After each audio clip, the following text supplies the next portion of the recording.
poor servant begged, "Save my dying child." The Navajo dropped his weapon and whispered, "Remain." Hello everyone. Before we begin today's story, I have a small favor to ask. Please hit subscribe and turn on the notification bell so you never miss our channel's new videos. It's quick, free, and the best way to support us in bringing you more dramatic stories. Your support means the world to us. Where are you watching from? Drop your city or country in the comments below. Thank you very much. Now, let's dive into our story. It was the middle of a blistering summer day in the vast, unforgiving wilderness of Arizona. The desert stretched endlessly, a sea of sand, rock, and prickly cacti. The sun beat down relentlessly, the temperature climbing well over 100 degrees Fahrenheit, as a lone figure stumbled through the heat. Mary, a servant woman on the run, clutched her infant son tightly in her arms. Her breath came in ragged gasps, her face pale from exhaustion and fear. She had been walking for hours, days even, with little water, and the child in her arms was barely clinging to life. She had no plan, no safe haven. She had only one goal, to keep her son alive. Her thoughts were a blur of panic and desperation, but she pushed on. Behind her, a group of ruthless bandits had chased her for miles, and her legs were nearly giving out. They had left her with nothing but the clothes on her back. Her husband was dead, and she had nowhere to go. But when she had heard the sound of the men behind her, she knew she could no longer stay. She had to escape. She stumbled and nearly collapsed, her knees buckling as the weight of her son felt unbearable. Her vision blurred, and she felt the blackness of unconsciousness creeping in. In that moment of weakness, the wind shifted, and through the haze, she heard a sound. It was not the thundering hooves of the bandits' horses. No, this was different, softer, slower. Then she saw him, a tall figure on horseback, silhouetted against the desert sun. His presence was powerful, his posture calm, yet commanding. He was a Navajo warrior, his face unreadable beneath his weathered hat, but there was a fierce light in his eyes.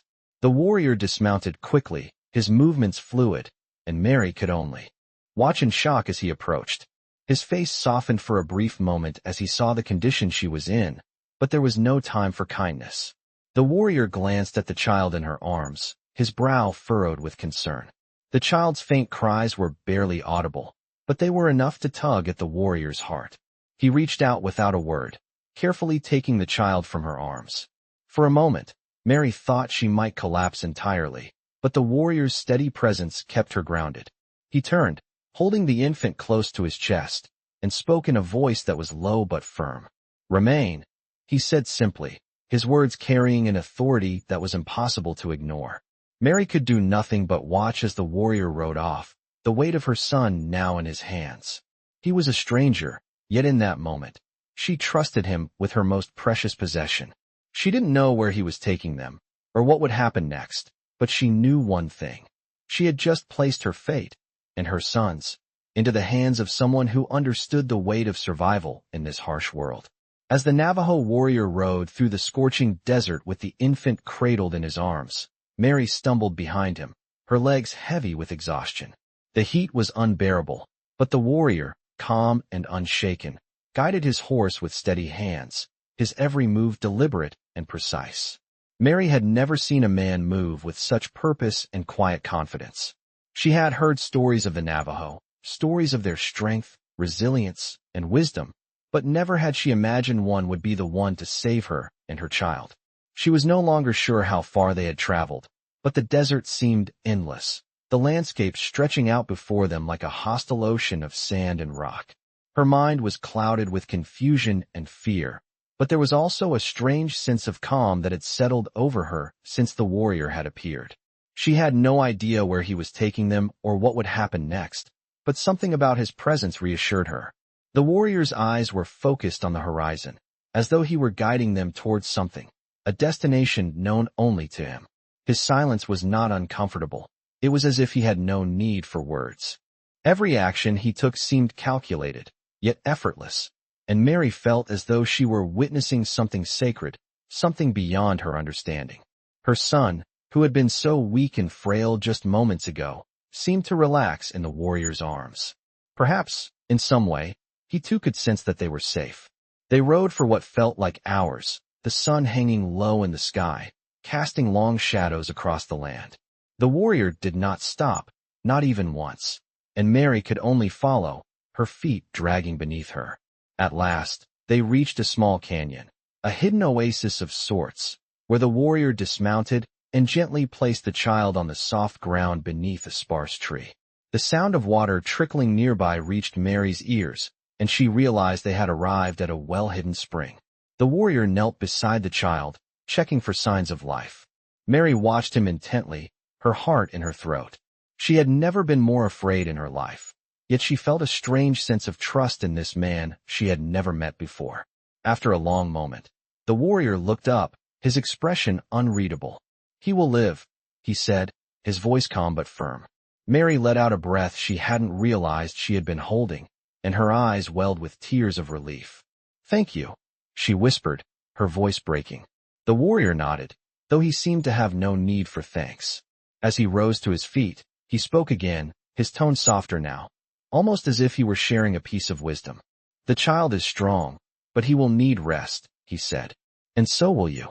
Mary nodded, grateful for his kindness, though she had no idea how to repay him. She had nothing left to give, no wealth, no family, no home.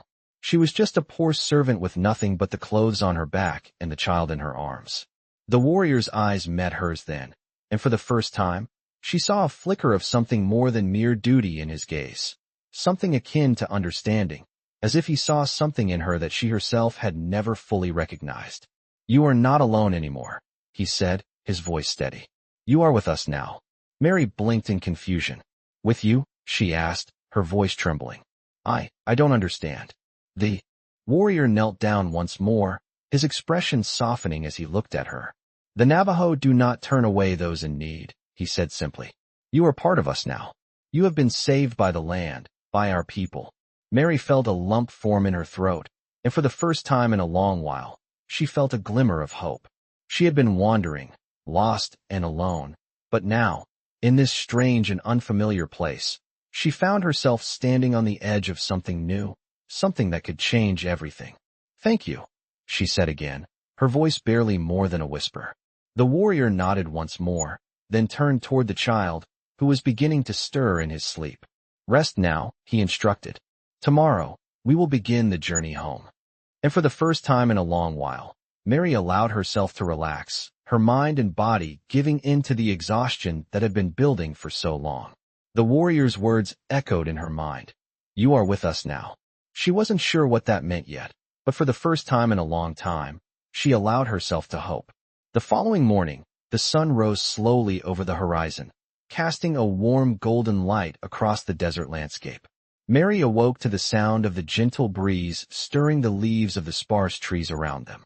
Her body was sore from the long journey, but the deep, comforting silence of the canyon made her feel strangely at peace. She looked over at the Navajo warrior who had saved her and her child. He was already up, sitting near the small campfire, his eyes scanning the surroundings with the practiced alertness of someone who had spent his entire life in the wilderness. The infant, wrapped tightly in a blanket, was resting peacefully beside him. For a brief moment, Mary let herself breathe a sigh of relief. Her son, still fragile but alive, was safe. The warrior had kept his promise from the previous night. Mary knew, though, that their journey was far from over. As she stretched and tried to shake off the stiffness in her legs, the warrior finally spoke, his voice calm and steady as always. "We will leave soon," he said. Mary nodded, not needing any further explanation. She had learned quickly that the Navajo man's words, though few, were always full of meaning. He had already done more for her and her child than anyone else had, and she didn't doubt that he would continue to do so. The warrior had not told her his name yet, and she had not asked. She knew better than to intrude on his privacy. The silence between them was comfortable, not awkward, as they gathered their belongings and prepared to leave the small oasis. Mary had no idea where they were heading, but she trusted the warrior. She had no other choice. As the warrior mounted his horse, he lifted the child gently and placed him in her arms. "Follow me," he said simply, guiding his horse forward. Mary followed, her heart swelling with gratitude as she watched the warrior's movements. His strength, his purpose, was evident in every action he took. It was clear to her that he had seen far too much hardship in his life, but there was a quiet dignity about him, a steadfastness that Mary admired deeply.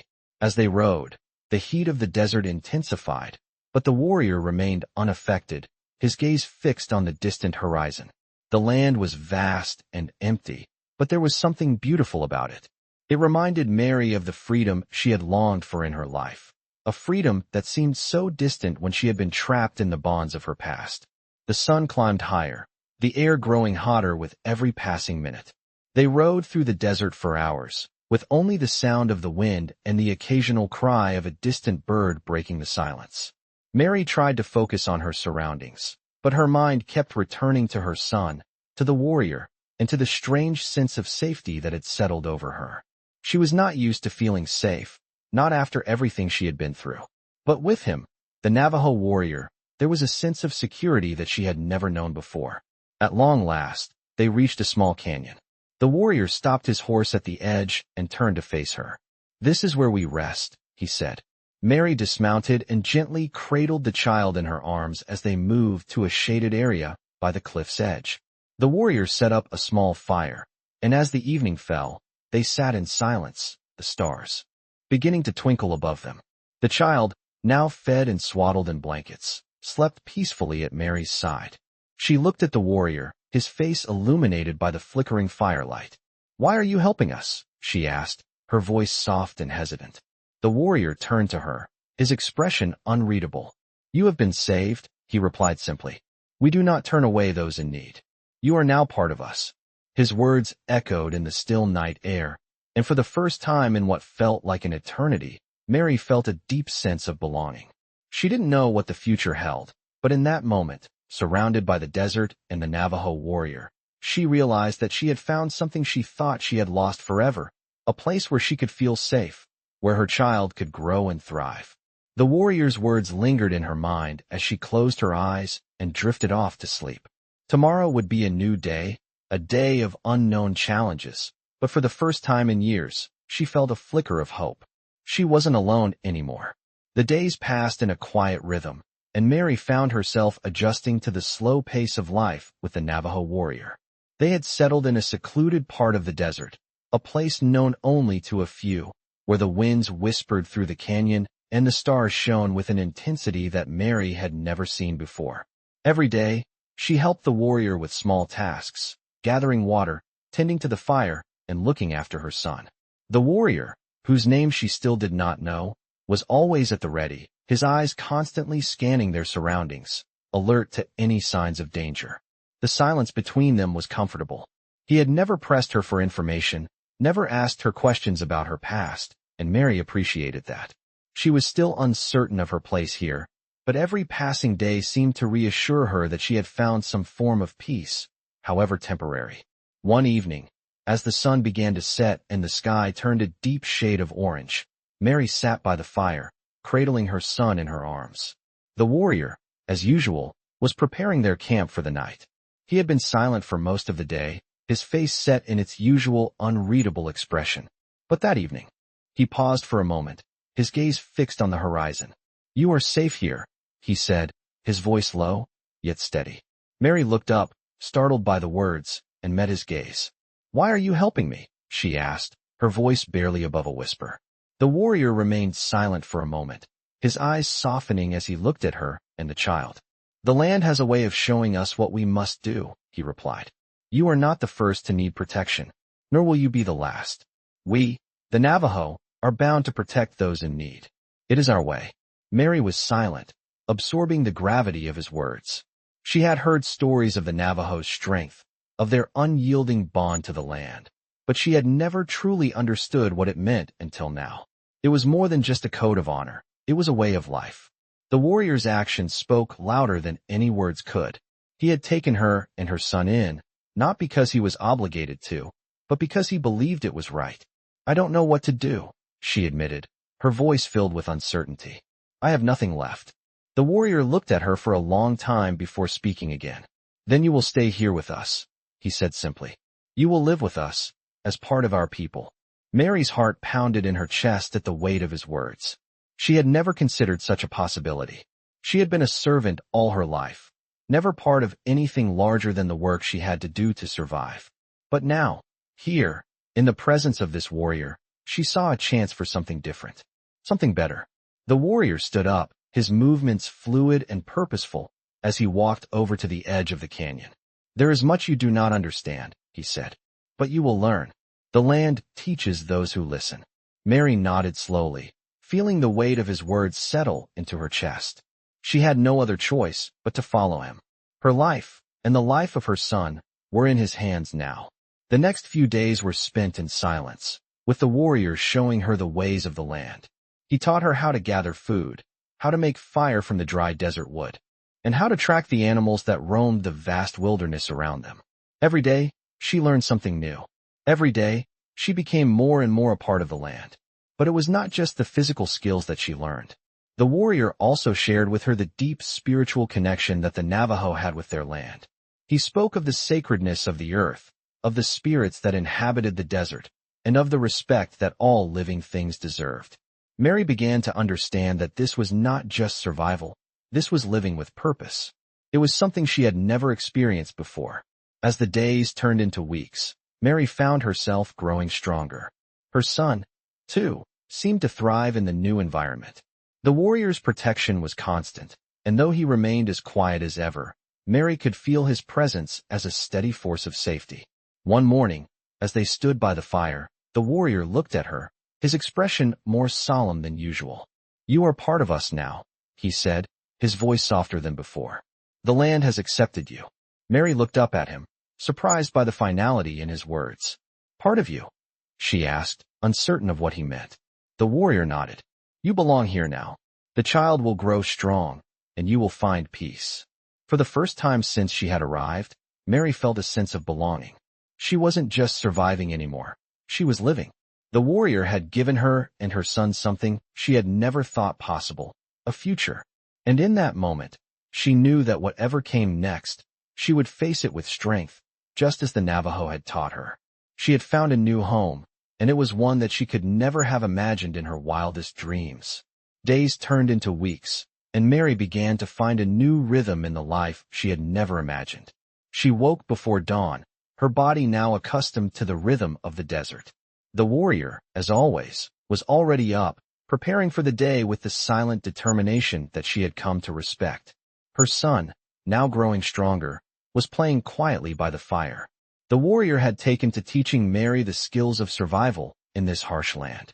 He showed her how to read the sky for signs of coming storms, how to track animals, and how to gather food from the barren land. She was learning to survive, not just to exist, but to truly live in a world that had once seemed so foreign to her. But despite all the progress, Mary could not shake the feeling that she was still an outsider. She had become part of the tribe in every way. She shared their meals, learned their ways, and helped care for the land. Yet, there was always a lingering sense of separation. She was not born to this land, and while she had come to respect it deeply, she still felt the weight of her past.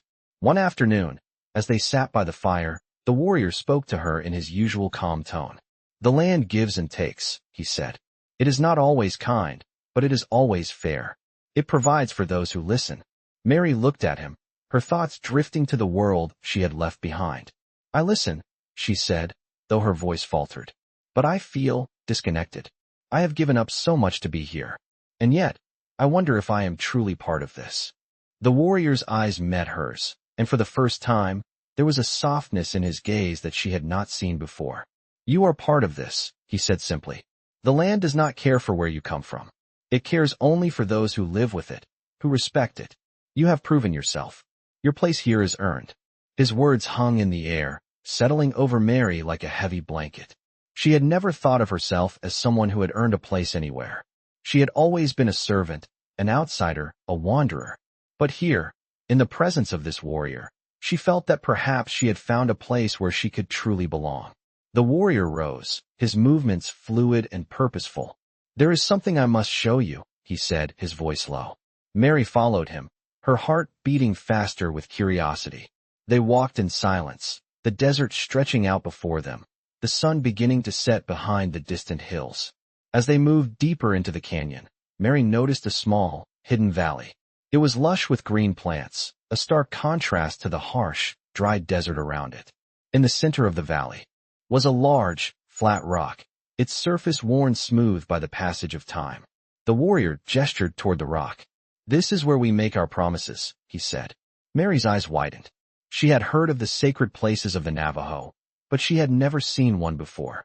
The air here felt different, thicker, almost alive with a quiet energy. The warrior knelt by the rock and placed his hand on its surface. "This is where the tribe makes its vows," he explained. "Where we commit to the land and to each other." Mary stood still, watching him. She had never thought of making a vow, never considered what it might mean to bind herself to something larger than herself. But as she looked at the rock, she felt a stirring deep inside her. The warrior turned to her. "It is time for you to make your promise," he said. "To the land, to the tribe, and to your son. To show that you have truly become one of us." Mary felt a rush of emotions, a mix of fear and hope, excitement and uncertainty. She had come so far, but this was something new, something that would bind her in ways she couldn't yet understand. She knelt beside the warrior and placed her hand on the rock. "I promise to honor this land," she said, her voice steady despite the emotions rising inside her. "To protect it, to respect it, and to live as part of it. I promise to raise my son here, to teach him the ways of the Navajo, and to never forget what it means to be free." The warrior nodded, his expression unreadable. "You have made your vow," he said. "Now you are truly one of us." Mary sat back, feeling a sense of peace wash over her. The land had accepted her, and in that moment, she felt a connection to it that she had never known before. It was not just the desert that she had learned to live with, it was the people, the culture, the way of life that she had now come to embrace. She looked at the warrior, who was standing tall beside her, his eyes focused on the horizon. "Thank you," she whispered, "for everything." The warrior didn't respond with words, but his presence spoke volumes. He had given her more than just survival. He had given her a new purpose. As they made their way back to camp, the desert night began to fall around them, and for the first time in a long while, Mary felt that she had found a place to belong. As the weeks passed, Mary found herself slowly becoming part of the rhythm of life in the canyon. The warrior, whose name she had finally learned was Dakota, continued to guide her through the harsh desert. He showed her the land's secrets, how to read its subtle signs, and how to survive in a world that demanded respect from its inhabitants. Mary's confidence grew with each passing day. The pain of her past began to fade, replaced by a sense of purpose she had never known before. She had found a home here, and her son was thriving. Yet, despite her growing sense of belonging, there were moments when doubts crept into her mind. There were still things about her life with the Navajo that felt foreign to her. One evening, as the sky turned pink and gold with the setting sun, she sat by the fire, holding her son in her arms. Dakota was nearby, sharpening his spear, his movements as fluid and deliberate as always. The fire crackled, sending a faint smell of wood smoke into the cool evening air. Mary watched him, thinking about how far she had come. She had arrived in this land broken and desperate, but now she felt different. Yet, despite the new strength she had found, there was something that still unsettled her. "Dakota," she began, her voice soft but steady, "how do you know what the land wants?" Dakota didn't immediately respond, his eyes focused on the blade in his hand. He finished sharpening it before looking up at her. "The land speaks in many ways," he said simply. "You must listen with more than your ears." Mary frowned, not fully understanding. "What do you mean?" Dakota stood and walked to the edge of the campfire light, looking out over the darkening desert. "The land doesn't just provide. It tests. It challenges. Those who listen can understand its message." Mary felt a chill run through her, despite the warmth of the fire. She had heard stories of the desert's cruelty, how it could strip people of their humanity if they weren't careful. "But how do you know what it wants from you?" she asked, her voice barely above a whisper. Dakota turned back toward her, his expression unreadable. "The land wants you to respect it. It doesn't give freely. It takes, but it also offers. You must live in balance." Mary nodded slowly, feeling a weight settle on her chest. She knew that she had not only been accepted by the land, but that the land had also accepted a part of her. But now, she had to learn how to respect it, how to find that balance. The next morning, Dakota took Mary and her son further into the canyon, leading them along a narrow trail that twisted through the rocky terrain. The heat of the day was already rising, and Mary could feel the sun bearing down on her, but she kept her focus on the path ahead. Dakota's presence was steady beside her, his sharp eyes constantly scanning their surroundings. After hours of walking, they arrived at a small, hidden grove.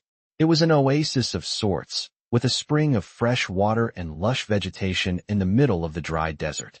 Dakota knelt by the water, his hands cupping the cool liquid. "This is the land's gift," he said. "It offers what it can when you are worthy." Mary knelt beside him, her eyes wide with awe. She had never imagined finding such a place in the desert.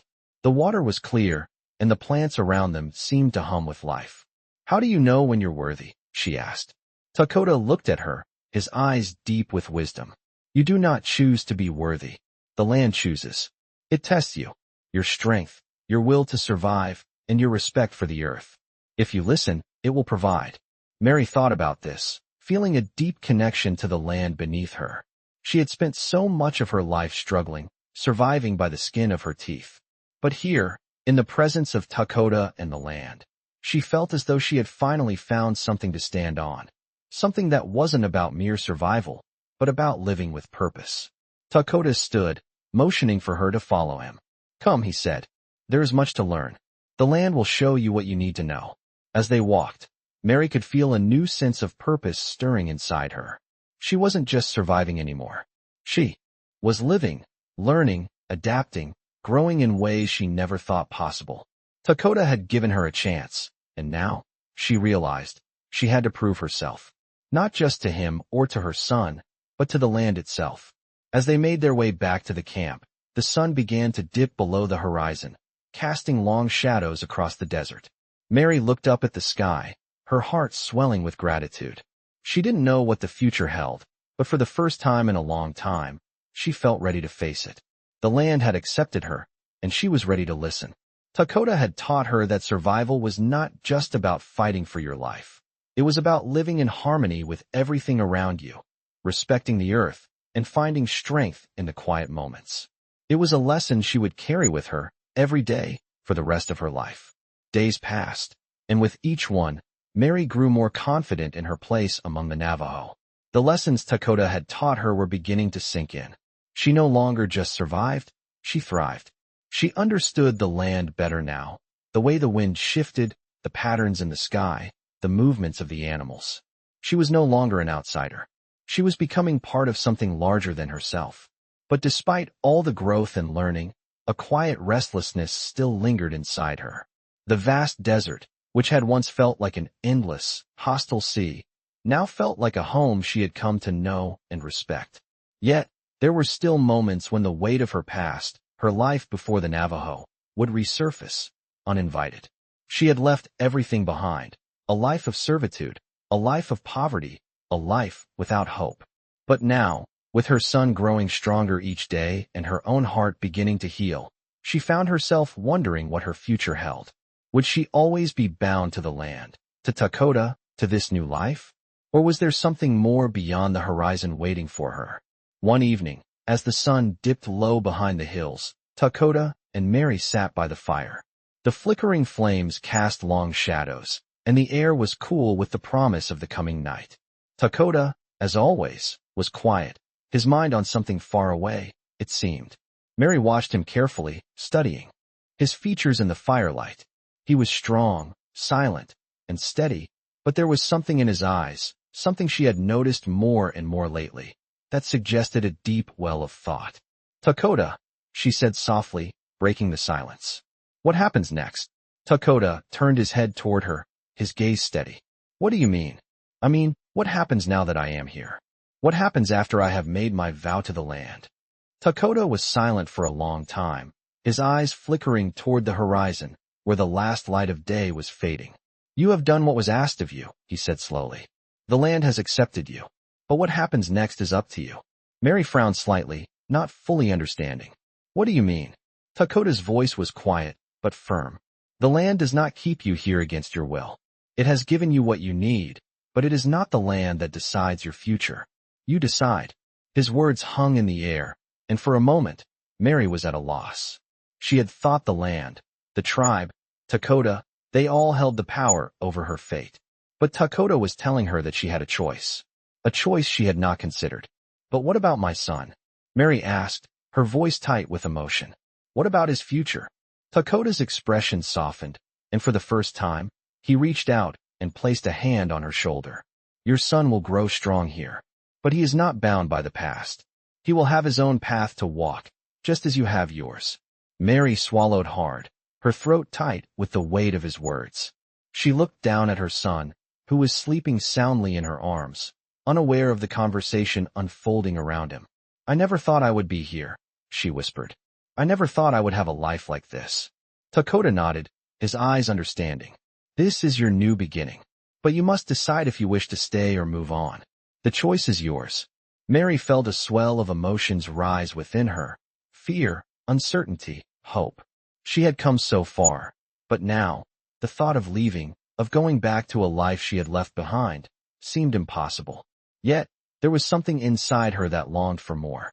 She had learned so much in this land about survival, about herself, about what it meant to belong. But what would her future look like if she stayed? What was waiting for her beyond the horizon?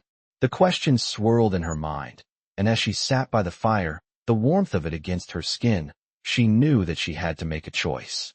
Her past, her future, her son, they were all a part of this moment. I don't know what the future holds, she said softly, her voice trembling slightly. But I know one thing. I will not let my son grow up with fear. I will not let him grow up in a world that sees him as less than. Dakota's eyes shone with a quiet approval. Then you have already made your decision. Mary nodded, the weight of it settling on her shoulders. She had a choice. It wasn't the same kind of choice she had been forced into all her life. This was different. This was her choice.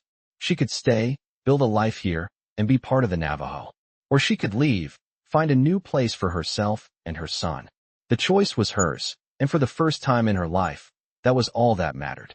The decision weighed heavily on Mary as the days stretched before her. The warrior's words echoed in her mind, urging her to make a choice, to stay with the Navajo or seek the new path. She had been through so much already, and the idea of leaving the only life she had come to know here in the desert felt overwhelming. Her son, now growing stronger with each passing day, was her anchor, and she knew she had to make the best choice for him, as much as for herself. As the days passed, the warmth of the sun seemed to match the heat in her heart.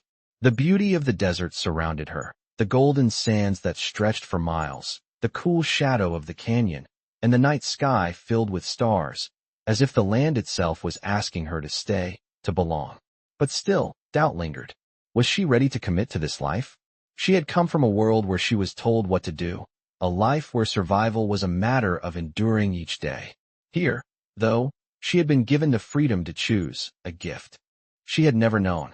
She had already made her vow to the land, but the idea of living fully within the tribe, embracing their ways, was something she had not yet fully accepted. It was Dakota who brought her clarity. One evening, as they sat beside the fire, the crackle of wood burning in the night air, he spoke again, his voice calm, yet piercing. You have been given a gift, Mary, but a gift means nothing if you do not accept it fully. His words made her pause, looking up at him in silence. What do you mean? She asked, her voice barely above a whisper. Dakota turned his gaze toward her, his expression serious yet kind. You came here with nothing, and you have received everything you need. The land has given you shelter, your son is strong, and you have learned the ways of our people. But you have yet to take the final step. Mary felt the weight of his words sink in. What final step? She asked, her voice filled with uncertainty. Dakota's eyes softened, and he placed his hand on hers. The final step is to live as one with us. To stop seeing yourself as separate from the tribe, to stop thinking of yourself as an outsider. You belong here, Mary, just as much as any of us. The question now is whether you will claim it. Mary looked down at their hands, the rough calluses on Dakota's skin touching her own, which were still soft from a life of labor. She thought about the path she had walked to get here, how far she had come. It seemed impossible to imagine returning to her old life. She had been broken once, but the desert had healed her in ways she had never thought possible. She looked up at Dakota, her eyes searching his face for the answers she needed. I am afraid, she admitted. Afraid of what it means to belong, to truly be a part of something, to give up the life I knew. Dakota nodded, understanding in his gaze. Belonging is not something to fear, he said gently. It is not about giving up who you are. It is about finding your place within something greater than yourself. The land, the people, it is a new kind of family, but it is still family. Mary took a deep breath, letting his words settle into her heart. For the first time in years, she felt a sense of peace. Dakota was right. She had come here with nothing, but now, she had everything she needed. A life she could call her own, a family that was hers, and a future that was full of possibilities. As she sat by the fire, the warmth of the flames reflecting the warmth in her chest, Mary realized that her decision had already been made. She had already found her place here, and all she had to do was embrace it fully. The fear of change would always be there, but it no longer had the power to hold her back. She was ready. I'm ready, she said, her voice steady, her heart certain. Dakota smiled, a rare but genuine smile that lit up his face. Then it is done, he said simply. The night fell deeper around them, the stars above twinkling like 1,000 eyes watching over them, as if the land itself was giving its blessing. Mary had found her place, and it was here, among the Navajo, with her son by her side. She wasn't just surviving anymore. She was living, and for the first time in her life, that was enough. The days that followed were peaceful, yet Mary could feel the change within herself. She had made the decision to fully embrace her new life among the Navajo, and with each passing day, that decision became more natural. Dakota's quiet guidance had given her the strength to step into her new role, and as she spent more time with him and the tribe, she realized just how much she had grown. She was no longer the broken, frightened woman who had stumbled into their camp months ago. Now, she was strong, confident, and part of something greater. As the weeks passed, Mary found herself learning more than just survival. Dakota taught her the deeper teachings of the Navajo, respect for the earth, the importance of community, and the balance between all things. They lived by the land, and the land, in turn, provided for them. It was a simple life, but one filled with purpose. One afternoon, while Mary and Dakota worked together to gather herbs and roots, Dakota paused for a moment, looking at her with a thoughtful expression. You are ready, he said, his voice steady. Mary tilted her head slightly, unsure of what he meant. Ready for what? She asked. Dakota smiled, though it was a small smile, his eyes reflecting a depth of wisdom. Ready to take the next step, he replied. Mary's heart fluttered in her chest. She had no idea what he was referring to, but the look in his eyes made her feel both excited and nervous. What next step? She asked. Dakota stood still for a moment, as if considering his words carefully. The land is not just a place where we live. It is a place where we connect with our ancestors, with the spirits of the earth and sky. You have found your place here, but now it is time for you to claim it in the eyes of the tribe. Mary's breath caught in her throat. She had felt a sense of belonging here, but she had never fully understood what that meant. She had never been accepted as one of their own, not in the way Dakota meant. You mean a ceremony? She asked softly. Dakota nodded. Yes, a ceremony. It is how we honor the land, the people, and ourselves. It is a way of showing that we are fully part of this life, of this world. And now it is your time. Mary's heart raced as she thought about the ceremony. It was not something she had ever experienced before, and the thought of standing before the tribe, of truly being recognized as one of them, filled her with both pride and anxiety. Will I be ready? She asked, her voice barely a whisper.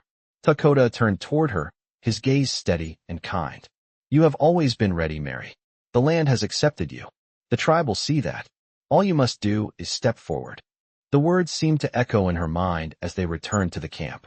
Mary couldn't help but feel a sense of trepidation as she thought about the ceremony. She had been living among the Navajo for so long now, but to truly be accepted as one of them, to be bound to the land and to Dakota's people in a way that was deeper than her vow, was a different kind of commitment. She was not sure if she was ready for it, but as she looked at Dakota, she realized that it wasn't a decision to fear.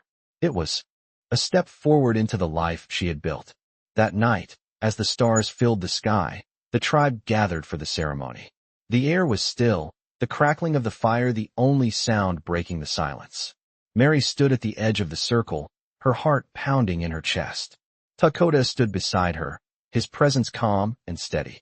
The elders of the tribe began the ritual, their voices low and melodic as they spoke in the old tongue, the words rich with meaning and history. Mary could feel the weight of the moment, the power of the ceremony surrounding her. As the chanting grew louder, she stepped forward, her hands trembling slightly. Takota's hand rested lightly on her shoulder, offering his silent support.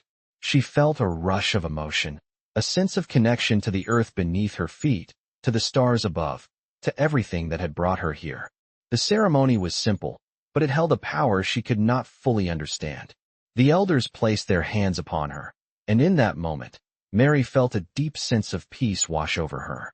She was no longer just surviving. She was part of something greater, something ancient and beautiful. As the ceremony came to an end, Mary stood tall, her heart filled with gratitude and determination.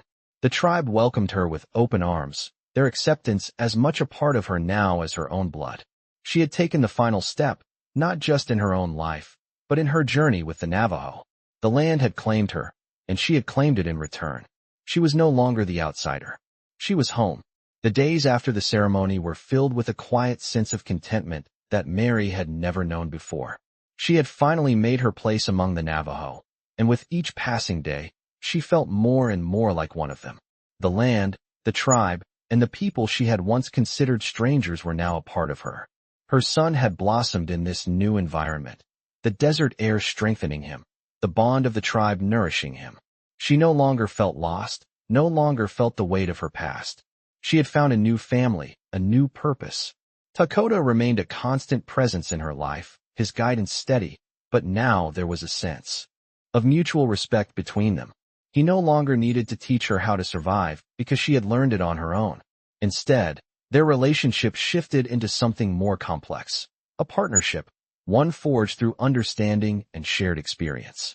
As Mary continued to settle into this life, she felt a growing desire to contribute more to the tribe, to give back for all that had been given to her.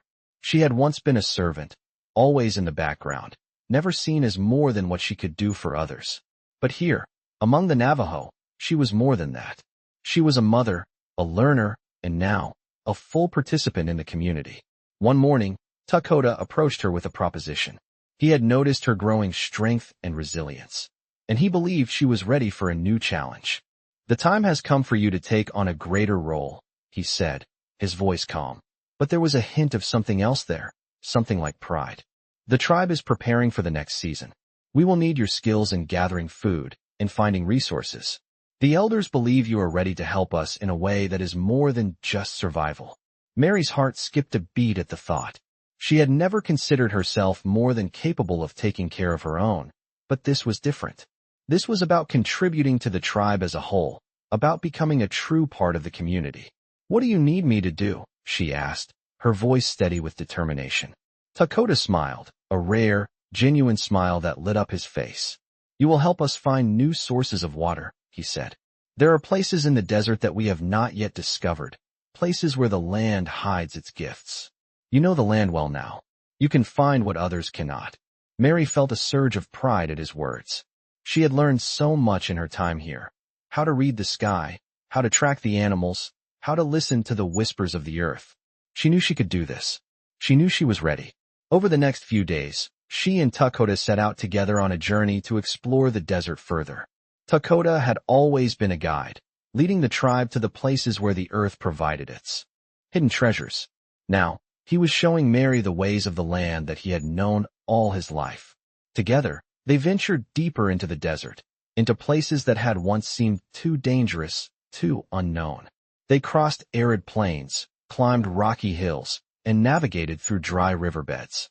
Each step felt like a journey of discovery, both of the land and of herself. As they traveled, Mary began to notice things she hadn't before.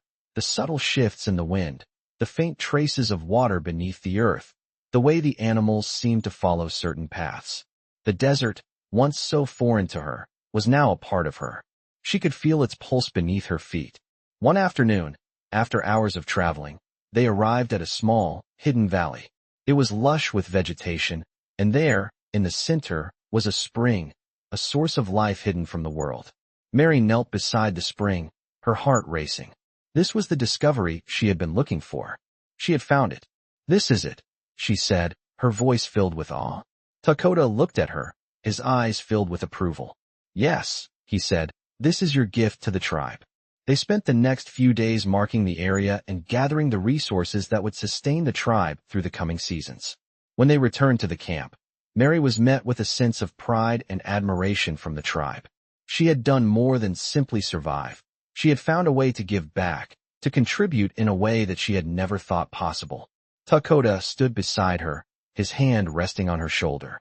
"You have earned your place here," he said quietly. Mary looked around at the tribe, at the faces that had once been strangers but were now her family. She felt a deep sense of belonging, a sense of purpose. She had found her home, and she had found herself. As the tribe gathered around the fire that evening, the elders spoke, their voices low and melodic as they honored the earth and the gifts it had given them. Mary listened, her heart full, as she realized that her journey had only just begun. She had come a long way from the frightened woman who had stumbled into the desert. She was now a part of something greater, something sacred, and she knew that. Whatever came next, she would face it with strength, with grace, and with the unwavering support of the tribe by her side. Weeks had passed since Mary's discovery of the hidden spring, and with it, a renewed sense of purpose had blossomed within her. The tribe had embraced her contribution, recognizing the strength she had gained from the land, and they had begun to see her not just as an outsider, but as an integral part of their community. Life had found a steady rhythm once again, but even in the tranquility of the canyon, Mary couldn't shake the feeling that something was changing in the world around them. Dakota had taught her the art of patience, of being one with the land. Yet there were moments when she felt an unfamiliar restlessness stir within her. Her bond with the tribe had grown deeper, but there were still lingering questions about the world beyond their small desert sanctuary. She had found peace here, but could it last forever? Could she remain in the quiet embrace of this new life? Or was there something more she was meant to do? It was one late afternoon, when the air felt heavier than usual, a strange tension in the breeze, that Mary saw Dakota approaching her, his face grim. He had not looked this way in weeks, and the shift in his demeanor immediately caught her attention. "What is it?" she asked, stepping closer to him. He glanced back toward the camp, where the tribe had gathered, then back at Mary. "There are rumors," Dakota said quietly, his voice heavy with something Mary couldn't quite place. "Men from the north. They've been seen traveling through the lands near the river. They are not Navajo, and they come with weapons." Mary's heart skipped a beat. She had heard of such groups before, men from distant places who roamed the desert in search of goods, and sometimes, trouble. But hearing Dakota speak with such caution told her that this was more than just an isolated incident. "What do they want?" she asked, her throat tight with unease. Dakota took a long breath, his eyes darkening. "I do not know, but I fear they will come here, too." The words hung in the air, and for a moment, the desert felt smaller. The vast openness she had come to love now felt like a trap, a place where they were all vulnerable. Dakota's gaze turned to the horizon, as though searching for answers in the distant mountains. "The tribe must prepare," he said, his voice firm with resolve. "We must protect what we have built here. I need you to help." Mary's pulse quickened, but she didn't hesitate. She had already proven herself to the tribe, and now, this was a test of a different kind. A test of loyalty, of standing firm in the face of the unknown. "What do you need me to do?" she asked, her voice steady despite the storm of emotions swirling inside her. Dakota's eyes softened, but his expression remained serious. "Help us gather what we need. Supplies, weapons. Help the women and children prepare. We do not know what will happen, but we must be ready." Mary nodded, the weight of his words sinking in. She understood now that the life she had found was fragile, that the peace they had built could be shattered by forces beyond their control. As she turned to prepare, Dakota's voice stopped her. "Mary," he called softly. She paused, looking back at him. He stepped closer, his hand resting gently on her shoulder. "We will face this together," he said, his words simple but reassuring. "No matter what comes, we are stronger together. You have earned your place here. Do not doubt that." Mary swallowed hard, feeling a surge of gratitude for his unwavering support. She had found her place with the Navajo, and in this moment, that connection was more important than ever. Together, they would face whatever threat lay ahead. As the tribe prepared for the unknown, Mary moved with purpose, organizing the camp, checking their supplies, and ensuring that everyone had what they needed.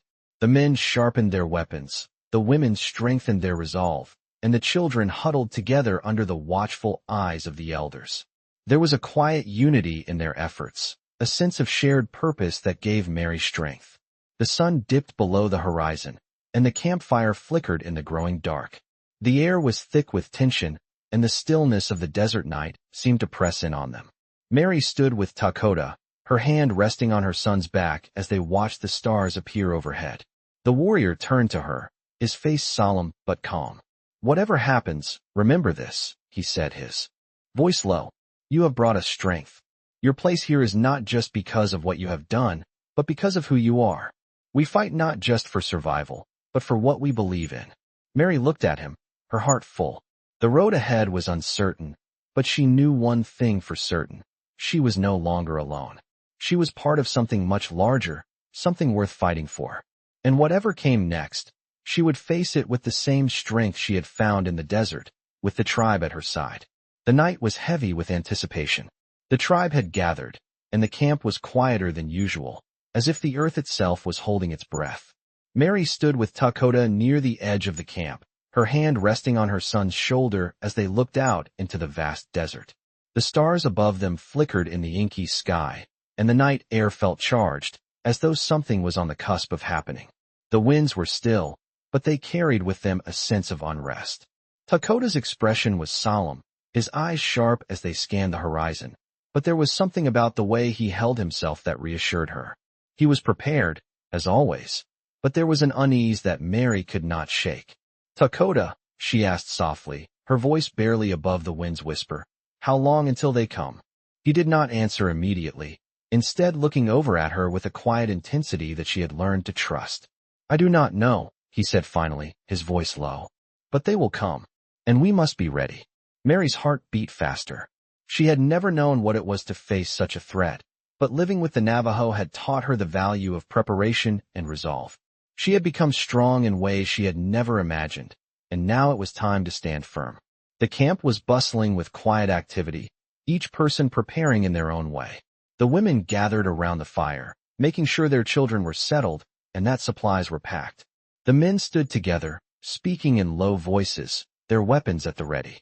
The sense of unity was palpable, a bond that had been forged over time, through shared struggles and triumphs. As the hours dragged on, the night seemed to stretch endlessly. Mary kept her son close, her eyes scanning the camp, her mind alert. She had never known such a level of focus before, the weight of the situation pushing her into a state of heightened awareness. Dakota returned to her side, his movements purposeful. "It is time," he said quietly, as the first signs of dawn began to paint the sky. The tribe gathered in the center of the camp, their faces serious but resolute. Mary stood with Dakota, her heart pounding in her chest, the weight of the moment settling in. They were ready, and she had to trust in that. Dakota's voice rose as he addressed the tribe, speaking in their native language with a deep sense of command. "We face what is unknown, but we are strong. We will protect our people, our land, and each other. Today, we fight as one." His words were simple, but they carried a power that rang through the camp, settling into the hearts of those who heard him. Mary felt the strength in his words, and as she looked around, she saw the faces of the tribe, determined, steadfast, and unyielding. They were more than just a group of people surviving together. They were a family, bound by something deeper than blood.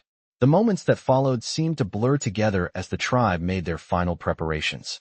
The men took their positions, ready to defend their home, while the women and children moved to the safety of the inner circle of the camp. Mary stayed close to Dakota, her eyes scanning the horizon for any sign of movement. She could feel the tension in the air, the quiet before the storm. Then, from the distance, the sound of hooves reached their ears. The men from the north had arrived. The warriors of the tribe stood tall, their eyes narrowed, their hands gripping their weapons. The tension in the camp was electric as the sound of approaching horses grew louder. Mary's heart raced as she looked at Dakota, who stood tall and unwavering. "Stay close," he said quietly, his voice steady. She nodded, her grip tightening on her son. The men on horseback emerged from the haze of the desert, their faces obscured by the dust. There were many of them, more than Mary had expected, and they rode with a menacing confidence that sent a ripple of unease through the camp. But Dakota and the tribe did not falter. They stood their ground. As the strangers rode closer, Dakota stepped forward, his voice calm but strong. "You are on Navajo land," he called out. "Turn back, or we will defend what is ours." The leader of the group, a tall man with cold eyes, smiled, but there was no warmth in his expression. "This land belongs to no one," he sneered. "We take what we want." Dakota's hand rested on the hilt of his weapon, his eyes locked onto the leader's with unblinking intensity. "Not today," he said. The standoff stretched on for what felt like an eternity, the air thick with tension. Then, without warning, the leader raised his hand, signaling his men to advance. The moment they moved, the battle began. The warriors of the Navajo fought with the precision and grace that Dakota had taught Mary. The land had prepared them for this moment, and they fought not just for survival, but for the very essence of their way of life. Mary stood back, her heart in her throat as she watched the warriors engage. She had never known such violence, but she understood now the depth of the tribe's connection to the land. They would not let it be taken from them. The battle raged on, but the strength of the tribe was undeniable. Slowly, the invaders began to retreat, their arrogance giving way to fear as they realized that the Navajo were not to be underestimated. As the dust settled, Mary looked at Dakota, who stood at the center of the camp, his chest heaving with exertion but his expression unchanged. They had won. The land had been protected, and their way of life remained intact. Mary knew that this victory was not just about survival. It was about something greater, about the strength that came from unity, from standing together in the face of the unknown. She had found her place, and now, she understood what it truly meant to fight for it. The days that followed the battle were filled with a quiet, yet profound sense of relief. The threat that had loomed over the tribe had been pushed back, and their land, for now, was safe. Mary stood at the edge of the camp, her eyes scanning the horizon as the winds gently whispered through the canyon. The sky was clear, the sun casting its golden light over the desert, painting everything in hues of orange and red. She felt the weight of the last few weeks lifting from her shoulders, but there was something else stirring within her, something deeper.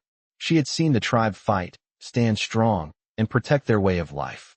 She had witnessed their unity, their bond to the land, and the unwavering spirit that coursed through them. And in the process, she had found something within herself that she never knew was there. Strength, belonging, purpose. Dakota stood beside her, his gaze steady and focused. He had been a silent force of guidance throughout it all, and now, as the camp returned to its usual rhythm, he finally spoke, his voice quiet, yet filled with conviction. "You have done well, Mary," he said, his words simple but heavy with meaning. Mary turned to look at him, her heart swelling with a mixture of gratitude and pride.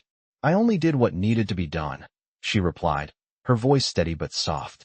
Dakota smiled, the rare warmth in his eyes unmistakable. "No, you have earned your place here," he said, his hand resting briefly on her shoulder. "The land, the tribe, and the people, all of it has embraced you. You are one of us now." Mary's chest tightened at his words.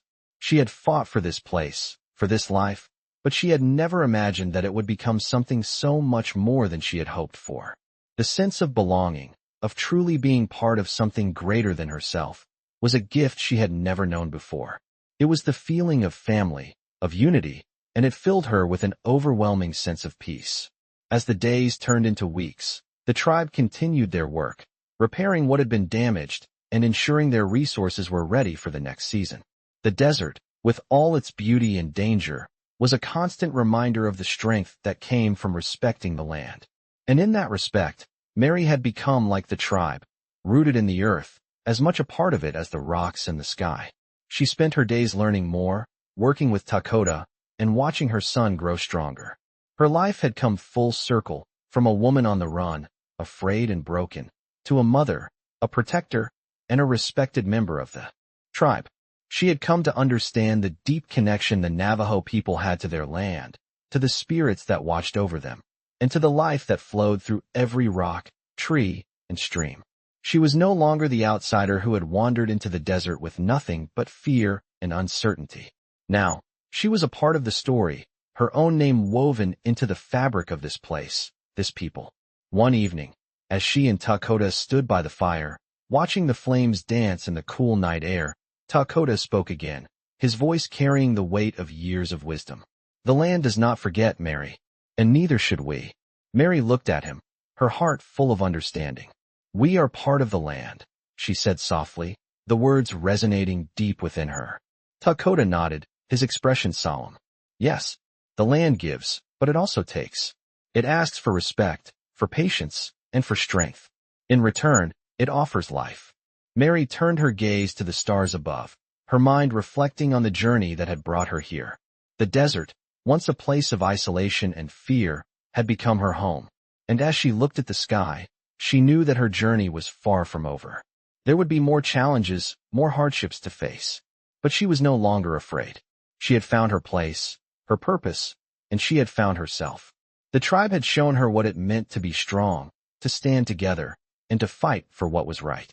And as long as the land stood beneath her feet, she knew she would never be alone. The future was uncertain, but one thing was clear: she was ready for whatever came next. With the tribe at her side, with Dakota's steady presence guiding her, and with the strength of the land in her heart, Mary was no longer a woman who had been lost. She was a woman who had found her way, and she was part of something much greater than herself. In this captivating tale of survival and self-discovery, Mary, a woman on the run, finds herself embraced by the harsh yet beautiful desert landscape, where she encounters the Navajo tribe and begins a new life. As she learns the ways of the land and the people, Mary faces challenges that push her to confront her fears, adapt to a new life, and ultimately find a sense of belonging. This story is a testament to the resilience of the human spirit, offering readers a rich narrative filled with moments of growth, strength, and unity. Set against the backdrop of the untamed wilderness, the story explores themes of survival, family, and connection to nature, all hallmarks of timeless Western stories. The tribe's teachings and the land's wisdom guide Mary on a path of transformation, where she discovers not only the strength to survive, but the courage to thrive. As Mary's journey unfolds, she learns that in the vast, unforgiving desert, she has found a new family and a new purpose, a common theme in Western stories that celebrate the triumph of the human spirit over adversity. With each passing day, Mary grows into a true member of the Navajo community, facing dangers and uncertainties alongside the people she now calls her own. This gripping tale immerses readers in the world of Western stories, where the landscape shapes the people and their lives, and survival means much more than just staying alive. Mary's story is one of transformation, and it is a reflection of the deeper connections found in the most compelling Western stories, where honor, loyalty, and the fight for survival take center stage.